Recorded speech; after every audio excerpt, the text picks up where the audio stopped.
से बोलना जी। जैसे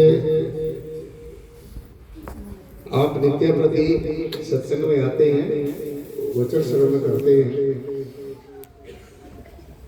बड़े भाग पावे सत्संगा बिन प्रयास होए वो। देखो ध्यान से सुनना है, भक्ति क्या होती है, किसकी करनी चाहिए, क्यों करनी चाहिए, कैसे करनी चाहिए और भक्ति करके हमें क्या मिलेगा, ये सारी बातें जब हम सत्संग में आते हैं तो हमें बड़ी बातें पता चल जाती है। भक्ति मार्ग में सबसे बड़ी जो रुकावट है, जो सबसे बड़ी बाधा है, वो है मोह, लगाव, आसक्ति भाव, देह भाव, मनोभाव, तरह तरह का तर्क वितर्क, बेकार की बहसबाजी, निरर्थक बातें, अनर्गल पकड़ाव, ये सारी की सारी भक्ति मार्ग में ये रुकावटें हैं, बाधाएं हैं। इसलिए इनसे दूर होने के लिए सबसे पहला जो बाधा है वो हमारे संतों महापुरुषों ने मोह बताया है, लगाव। संसार में ऐसी कोई चीज नहीं है जिसके साथ आपको लगाव नहीं है। रिश्तों के साथ लगाव है और अपनी जमीन जायदाद, धन संपदा, पद प्रतिष्ठा, ये सारे हमारे जो कारण हैं इनके साथ हमारा लगाव है। तो ऐसी कौन सी युक्ति को अपनाया जाए, ऐसे कौन से जो है रहस्य को समझा जाए जिसको समझने के बाद में ये सारी बातें दूर हो जाए। तो ध्यान से सुनना है, इस संसार में आपने रहना है, सभी संसार में रहे हैं, हम भी रह रहे हैं, पहले गुरु भी रहे हैं, आप भी रह रहे हैं, लेकिन अब इस संसार में रहते रहते हमें वो मंगल में अपने जीवन को कैसे बना सकते हैं, उस मोक्ष और मुक्ति को कैसे प्राप्त कर सकते हैं, इस संसार के आकर्षण और आसक्ति से। देखो संसार की हर एक चीज रंग रूप आकार से जो मिलकर संसार की संरचना परमेश्वर ने की है, इस संसार की हर एक चीज आपको अपनी तरफ खींचती है, अट्रैक्टिव करती है, हर एक चीज में आकर्षण है, आसक्ति है, जकड़ है, पकड़ है। अब इससे कैसे दूर हुआ जाए? या तो इससे आंखें बंद करके बैठ जाए, ना कोई हमें दिखे और ना किसी को हम देखें। एक तो ये तरीका है, और एक अब ये तरीका तो आप अपना भी सकते हैं, कोई भी इस तरीके को अपना सकता है, क्योंकि उसमें संसार में रहना है, अपने दायित्वों को भी निभाना होता है, अपनी जिम्मेवारी को निभाना। तो हमने करना क्या चाहिए? तो मैं छोटी सी आपको सलाह देता हूँ, आपने उसको अपने जीवन में अपना के देखना है और फिर अनुभव करना है कि क्या वास्तव में ये बात सत्य है। देखो एक हमारा ध्यान से सुनना प्लीज, फंसे नहीं रहे संसार के अंदर। ये रिश्ते नाते, ये संसार की वस्तुएं, उपाधियां, उपलब्धियां, ये प्राप्त होना, समाप्त होना, ये अप्स एंड डाउन ये हमारे जीवन में चलते रहेंगे। ये जीवन जो है एक नदी की तरह है, जैसे एक नदी बहती है, एक प्रवाह उसके अंदर चलता रहता है, ऐसे ही हमारा जीवन ये गतिमान है, श्वास श्वास हमारा जो है बीतता जा रहा है और इसको जीवन को पता ही नहीं है कि मैं किस लिए यहाँ पर आया हुआ है, ये किस गठन में सोया है। इसलिए संसार में रहते हुए इस संसार के आकर्षण से, आसक्ति से, मोह से, जो इन मोह का जो पास है, जैसे मोह पास कहते हैं ना, मोह की जो पास सबके गले में लगी हुई है, तो इससे कैसे बचा जा सकता है? बिन सत्संग न हरि कथा, ते बिन मोह नहीं भाग, मोह गई। ये संसार में पता क्या होता है? ये जो काल है ना, देखो एक काल है, एक दयाल है। जब दयाल की चर्चा होती है तो ये काल किसी न किसी जिस वे दैट वे अपने कोई ना कोई इंटरप्शन जरूर करता है उसको, क्योंकि काल कभी नहीं चाहता हमारी आत्मा को या हमारी जीवात्मा मेरे दायरे से बाहर चली जाए।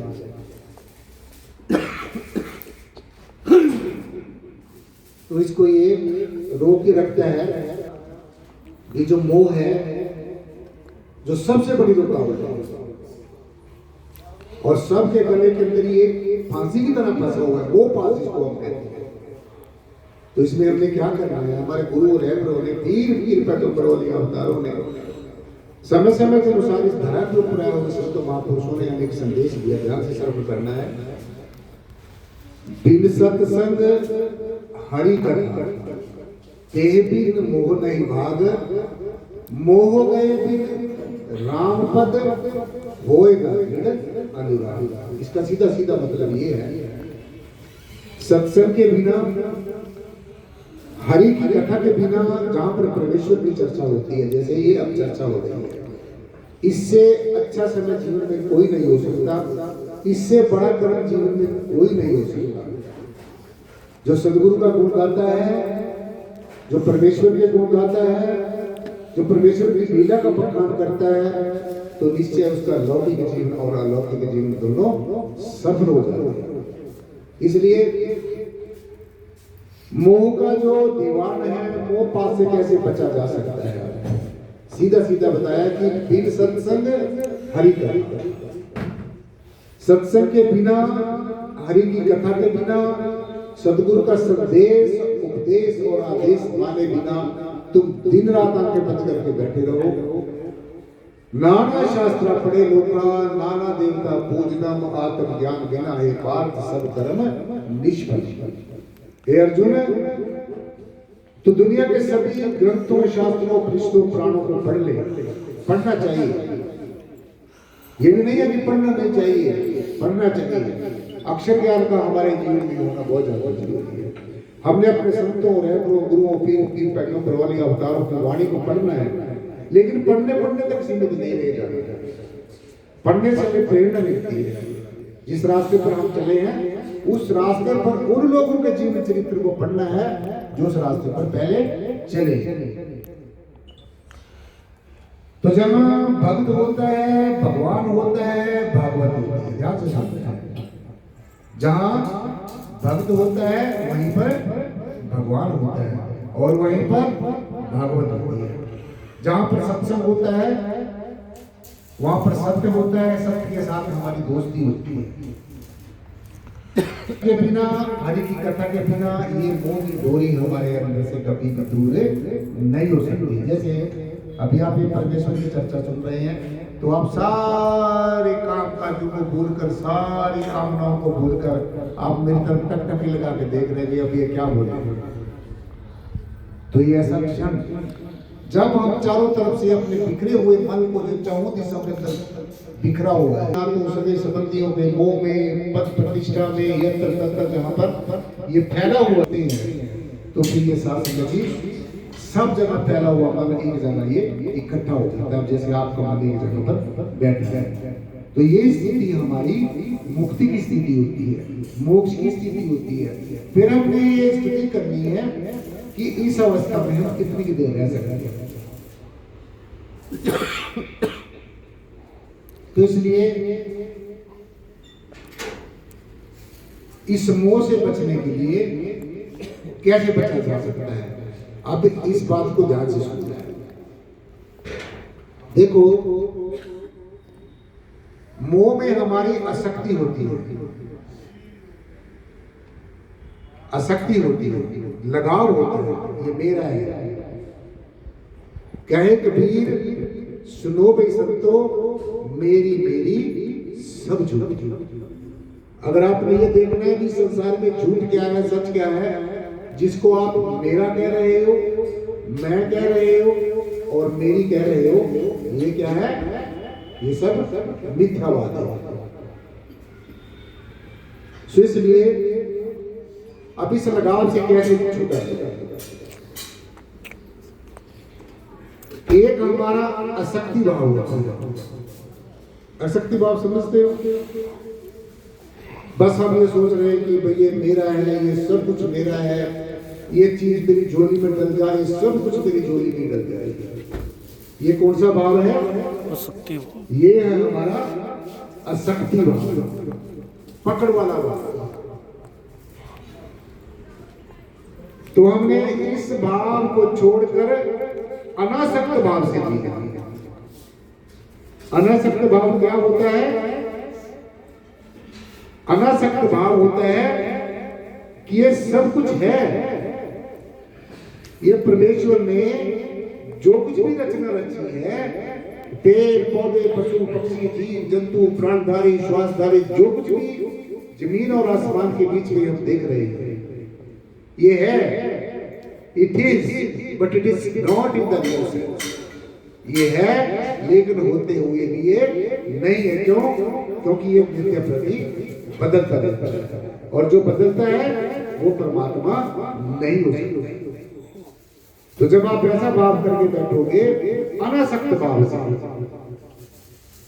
जैसे परिवार में हमारे मेंबर्स हैं, हमारे दाएं बाएं के आस पास के लोग होते हैं, हम जिनके साथ रिश्ते नाते हमारे संबंध है, रिलेशंस हैं, तो उनको आपने ये नहीं सोचना है ये मेरा बेटा है, ये मेरी बेटी है, ये मेरा भाई है, ये मेरी बहन है, ये हमारे रिश्ते हैं, ये तो सिर्फ संसार को चलाने के लिए निमित्त मात्र है।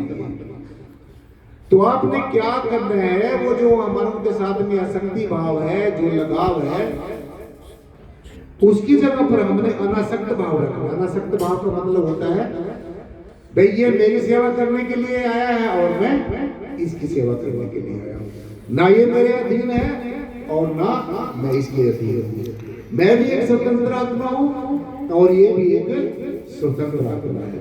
जब आप ऐसा ना भाव रख के अपना जीवन यापन करोगे तो मैं ये बात बड़े दावे के साथ कह सकता हूं कि आपके जीवन में, लौकिक जीवन में, अलौकिक जीवन में निश्चय ही तरक्की होगी, बढ़ावा होगा, बढ़ोतरी होगी। सत्संग बिन हरि कथा ते बिन मोह नहीं भाग, मोह गए बिन राम पद। और जब तक ये मोह संसार से नहीं आ जाएगा, आपके अंदर रहेगा, अंदर ही। ये नहीं कि इसको भगाना है, ये रहा ऐसा अंदर रहेगा, लेकिन आपने इससे अपना एक अलग रास्ता अपना लेना है। जैसे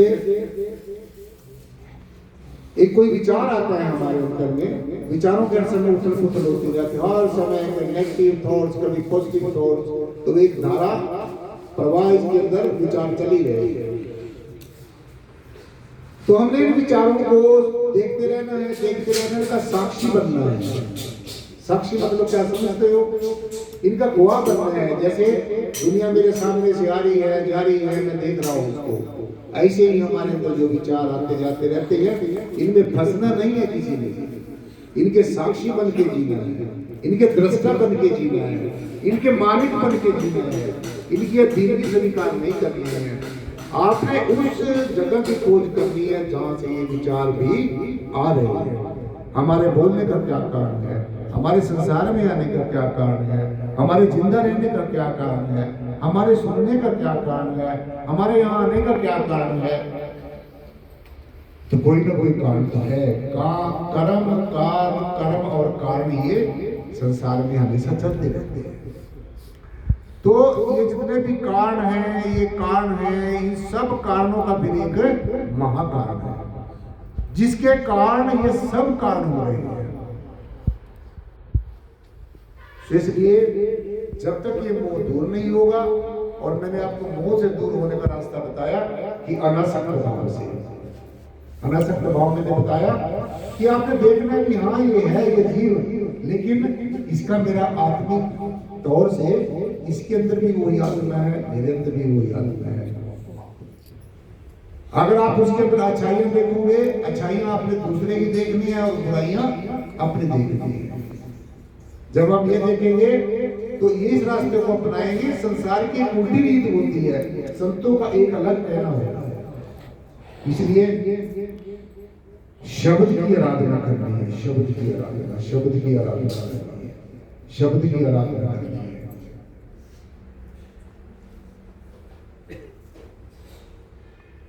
शब्द बिना सब थोथा गया, शब्द बिना सब थोथा ध्यान। शब्द कर्म की रेख कटावे और शब्द शब्द में जामे।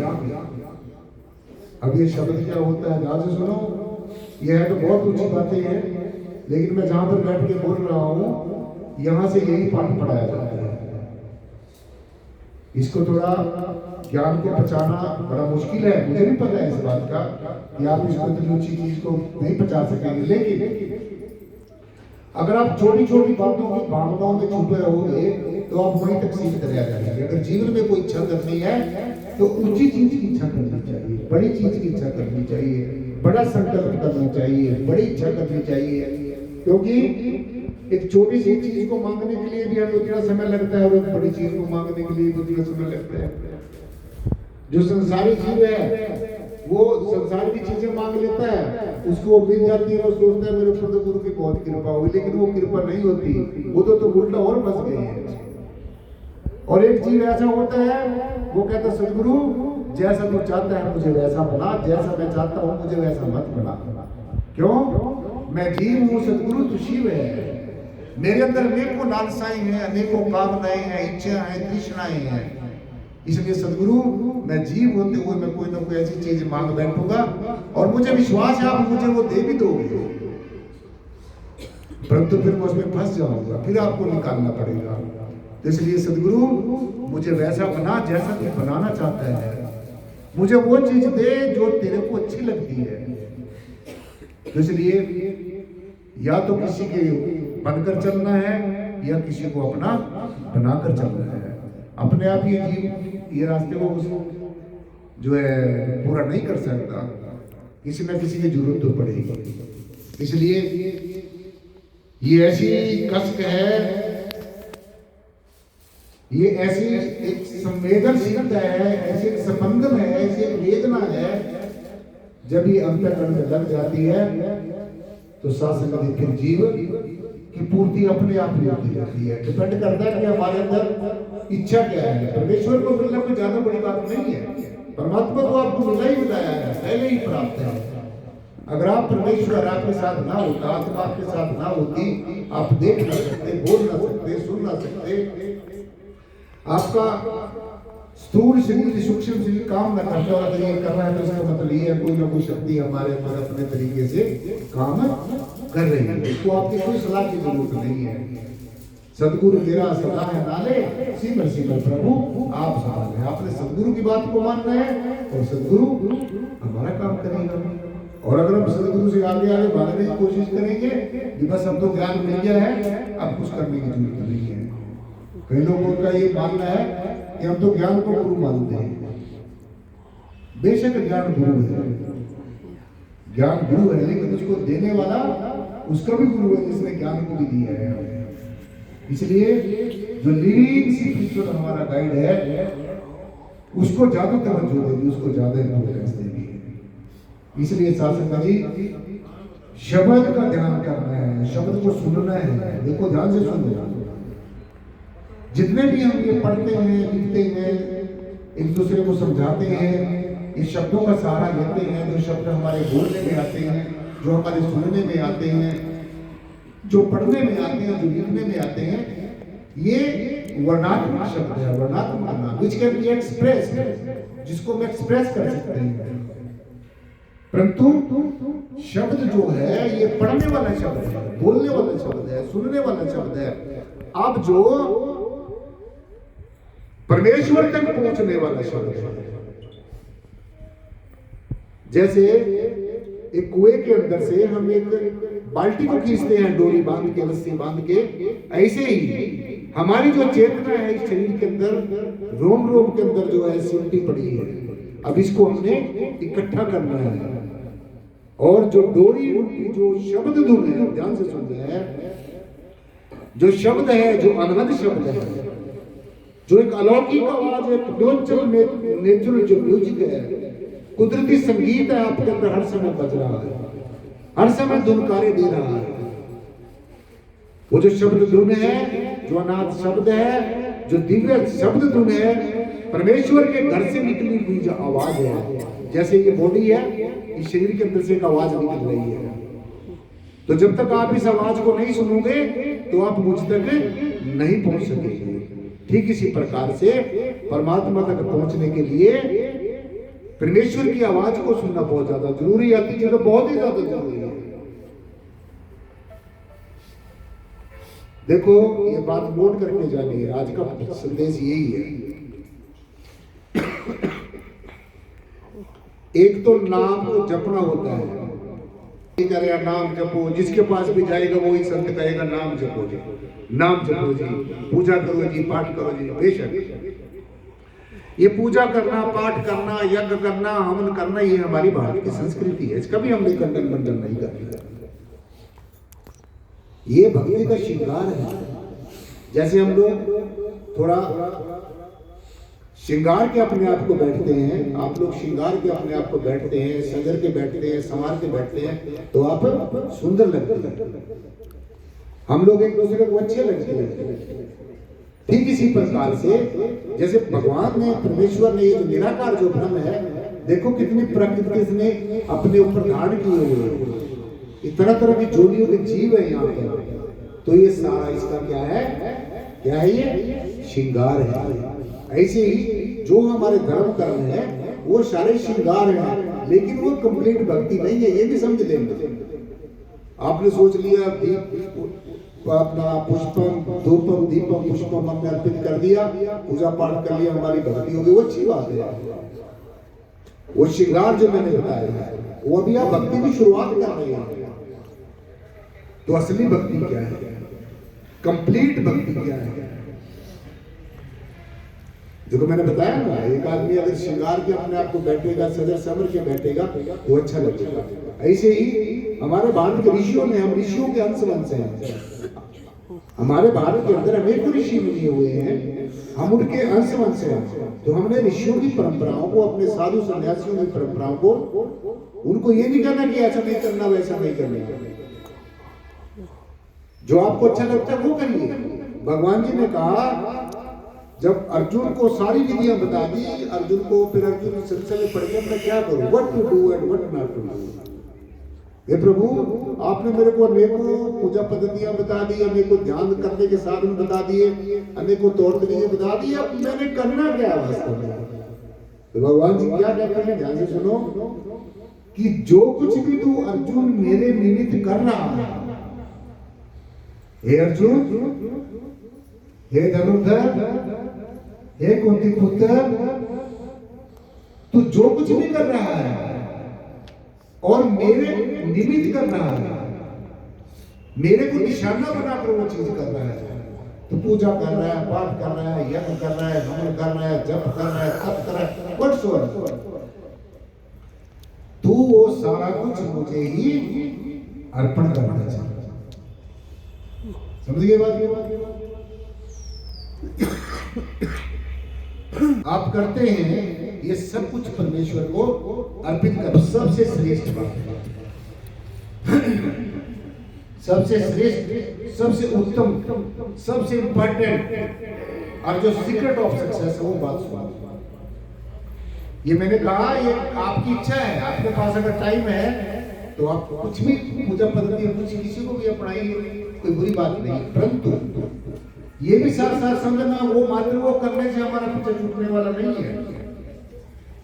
पीछा छूटेगा कब, जन्म मरण के चक्कर से कब मुक्त होंगे, इस संसार के आवागमन से कब मुक्त होंगे, इस संसार के आकर्षण और आसक्ति से, इस संसार की जकड़ और पकड़ से, इस संसार के ईर्ष्या, द्वेष और नफरत से कब पीछा छूटेगा। अब ये बात सुनो, नाम रसायन पास है पूरे सतगुरु पास। ये जो नाम की औषधि है, ये जो ज्ञान की दवाई है, ये पूर्ण सतगुरु के पास मिलेगी। अनेकों गुरु सत्संग संसार में आए, पहले भी थे, अभी भी है, आगे भी आते रहेंगे, लेकिन अब हमने सोचना, हर एक गुरु कहता है मैं पूर्ण हूं, मैं पूर्ण हूं। हर एक गुरु ये क्लेम करता है कि मैं पूर्ण हूं, और हर एक गुरु पूर्ण भी है। कैसे? कोई 10वीं क्लास को पढ़ाता है, वो 10वीं क्लास तक पूर्ण है, कोई बीए को पढ़ाते हो बीए तक पूर्ण है, कोई एमए को पढ़ाते हो एमए तक पूर्ण है, कोई पीएचडी को पढ़ाते हो पीएचडी वो पूर्ण है। यानी कि हर एक अपने अपने तरीके से पूर्ण है। पूर्णमिदं पूर्णात् पूर्णमुदच्यते पूर्णस्य पूर्णमादाय पूर्णमेवावशिष्यते। हमारे ऋषियों ने कहा पूर्णमदाय पूर्णमिदं पूर्णात् पूर्णमुदच्यते पूर्णस्य पूर्णमादाय पूर्णमेवावशिष्यते। ना कर्तासि ना भुक्तासि मुक्तेवासी सर्वदा।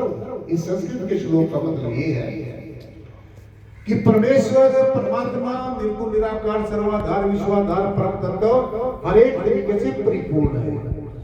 परमात्मा में कोई कमी नहीं है। हमारे में अनेकों कमियां हो सकती है, साधक में अनेकों कमियां हो सकती है, सिद्ध में कोई कमी नहीं होती। तो परमेश्वर हर एक तरीके से परिपूर्ण है, पूर्ण मद है, पूर्ण निरम। और जो पूर्ण से पैदा होता है वो भी क्या होता है, वो भी पूर्ण होता है। शेर का बच्चा शेर ही होता है ना। तो हमारा पिता इतना परिपूर्ण है, खंडों ब्रह्मांडों का मालिक है, अनेकों नियामतों का मालिक है, मोक्ष मुक्ति का मालिक है। जो चाहे, जैसा चाहे, जो भी चाहे, जिस भी रूप में चाहे, जहां भी चाहे, जितना भी चाहे, वो उतना करने में कॉम्पिटेंट है, समर्थ है। तो आप अगर इतने खंडों ब्रह्मांडों का हमारा पिता मालिक है, अगर हम उसके बेटे होकर, उसकी बेटियां होकर, उसके संतान होकर, फिर भी हम अगर रोते फिरे, बिलखते फिरे, तो फिर आप अभी आप तक आपने अपने पिता को समझा नहीं है। तो इसलिए सदगुरु मेरा सदा है नाले, सिमर सिमर प्रभु आप संभाले। ना करतासी ना भुगतासी मुक्तेवासी सर्वदा। ना करने वाले बनो, अगर ये करोगे I am doing this thing, I will do this thing, I have done this thing, तो तीनों के तीन काल का बोझ आपने अपने सिर पे रख लिया। मैंने ऐसा किया, मैंने ऐसे करूंगा, मैं ऐसा कर रहा हूं। तो ये नहीं सोचना कि आप कर रहे हो। You are not doing anything, everything is very much being done by the almighty god. सब कुछ सदगुरु कर रहे हैं। एक तरफ तो आप ये कहते हैं मैं कर रहा हूं, एक तरफ कहते हैं सदगुरु कर रहा है, एक तरफ कहते हैं परमात्मा। तो करने वाले कितने हो गए। तो इसलिए करने वाला परमात्मा को भी छोड़ो थोड़ी देर के लिए। हमें नहीं पता कौन है परमात्मा, कौन नहीं, बस हम अपना सदगुरु है, हमारा सदगुरु। My spiritual guide is a living master on the earth. जीता जागता जो सदगुरु है वो ही हमारा जीता जागता परमात्मा है। परमेश्वर से भी ज्यादा श्रेष्ठ समझो सदगुरु को। जब आप इस बात को स्वीकार करोगे तो फिर आपको सदगुरु की शक्तियां मिलेंगी, फिर आपको सदगुरु की वाइब्रेशन मिलेगी, फिर आपके ऊपर दया, सदगुरु की दया बरसेगी।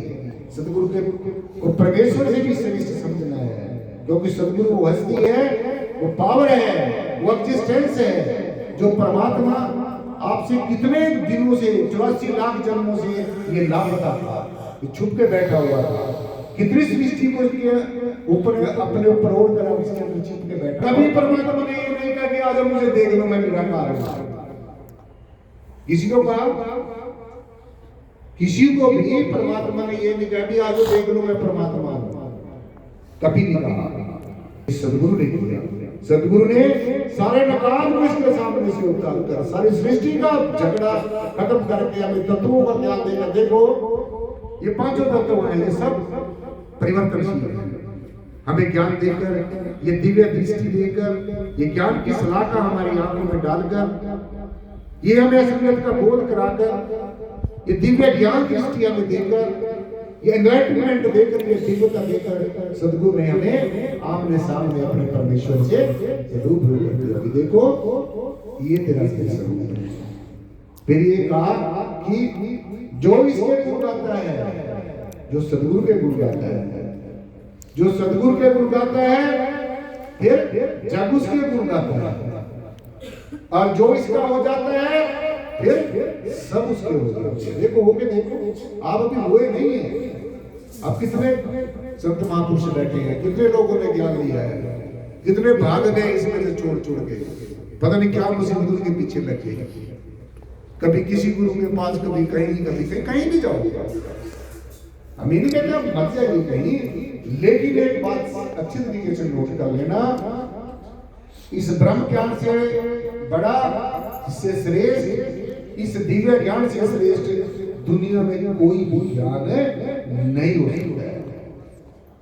देखो मैं एक वकील आदमी हूँ, एक तर्कशील आदमी को इतना कन्विंस करना इतना ज्यादा आसान नहीं है। सच बात समझ रहे हो? कोई वकील हो, कोई इंजीनियर हो, कोई डॉक्टर हो, इन लोगों को कन्विंस करना इतना आसान नहीं होता है। क्योंकि इनके अंदर तर्कशीलता होती है, ये प्रमाण चाहते हैं, ये हर एक चीज को सिद्ध करके देखना चाहते हैं। तो जब तक ये बात कसौटी में पूरी नहीं उतर जाती, जब तक तुम्हें लगने ना लग जाए कि जो मेरा गाइड बता रहा है, जो मेरा सदगुरु बता रहा है वो वास्तव में सत्य है, जब तक तुम्हें प्रतीत ना हो जाए, रियलाइज ना हो जाए, तो तब तक मेरी बात के ऊपर विश्वास नहीं करना। इसलिए बिन जाने ना हो प्रीति, बिन प्रीति ना ही प्रतीति, और बिन प्रतीति ना भक्ति में लाई। जब तक परमात्मा को देखा नहीं है, जब तक जाना नहीं है, जब तक पहचाना नहीं है, जब तक आपको ज्ञान नहीं है, जब तक आपको पहचान नहीं है, तो सासंग जी आप कभी भी परमेश्वर से नहीं मिल सकेंगे, परमात्मा कभी भी साक्षात्कार नहीं हो सकेगा।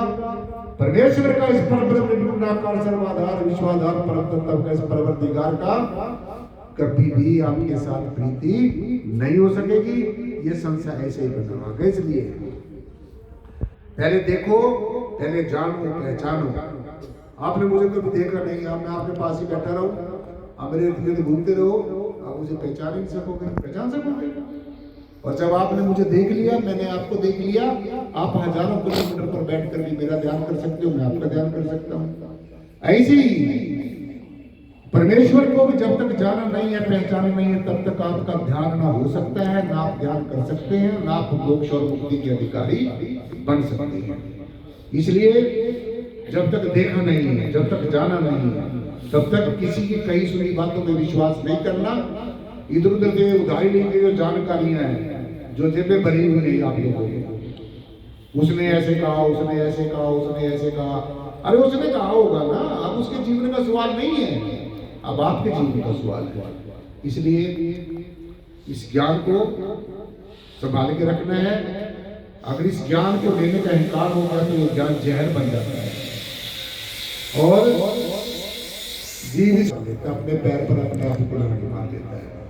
इसलिए भक्ति करनी है, अंधभक्ति नहीं करनी है, जानकर करनी है, पहचान कर करनी है, सदगुरु के दिशा निर्देश में करनी है। अपने आप से नहीं बनना है, अपने आप धार्मिक बनने का दिखावा नहीं करना है। इसलिए ये ऐसी कष्ट है, जब दिल में लग जाती है तो सासंग जी सारे जो है ताले खुल